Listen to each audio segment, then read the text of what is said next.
I find that having that relationship with players, that we can just sit there and talk. Again, always tell players why we're doing stuff. They buy into things, I believe, a lot more because they've got an understanding of what we're doing, why we're doing it.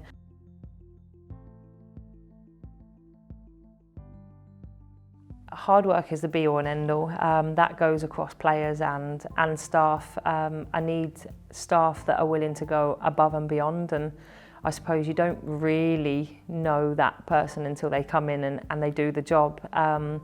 But yeah, for people that are going to go above and beyond, whether that's for the staff, whether that's for the players, people that they've got the knowledge, but it's not a case of they're not adaptable. I like them to be adaptable and be able to change if something's thrown at them, or if I don't think something's right, or they'll explain things and we'll change things so that they're open to change in there, even though they're the experts.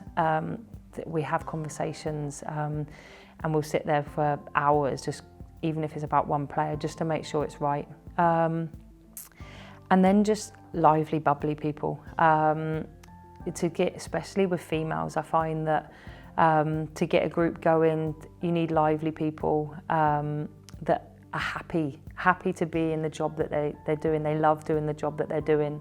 Obviously, they need to be good at it, whether that's a coach delivering sessions, whether that's a physio, knowing their stuff on that part of it. But it's a case of, I like to have bubbly people that are open to conversations. It's not a closed shop. They can go and sit and have a cup of tea with a player, with another member of staff, with someone else in the business, in the company. So it's a case of having people that love what they're doing, love the sport, want to grow the sport and grow us as a club. It's probably something that I want to use more. I haven't used it as much in the sense of a team environment.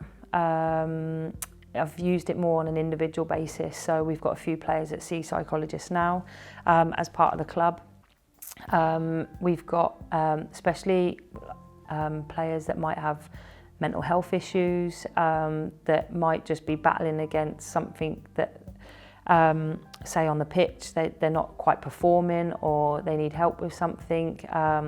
I've got others that have had stuff go on in their personal life and stuff. So I've used it more on an individual basis, but it is something that I want to get to know a little bit more, and how I bring it into my team, because it's something that I believe can be very, very useful for us to progress to that next level. But it's been, I suppose, for us as a club, it's like a stepping stone. We've been taking steps every year and been growing every year. So it's kind of we keep adding.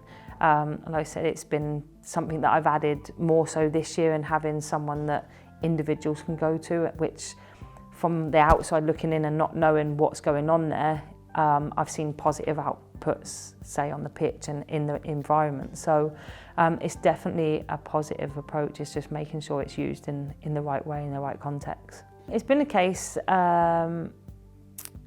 setting that out from the start. So say for instance pre-season, we'd have everybody in the room, players, staff, and just kind of look at like, what are we going to look like this year? What are we going to be known for? How are we going to drive standards within camp? And then it's a case of, we've got a marker to remind people of.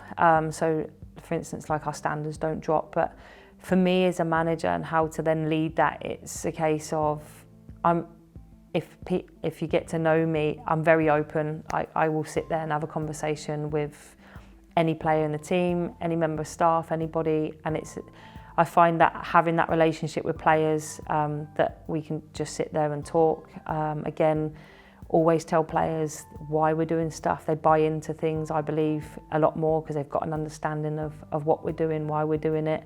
And then it's just a case of making sure that my staff pick up on if there's any little slacks of things, and the players are doing that at the same time.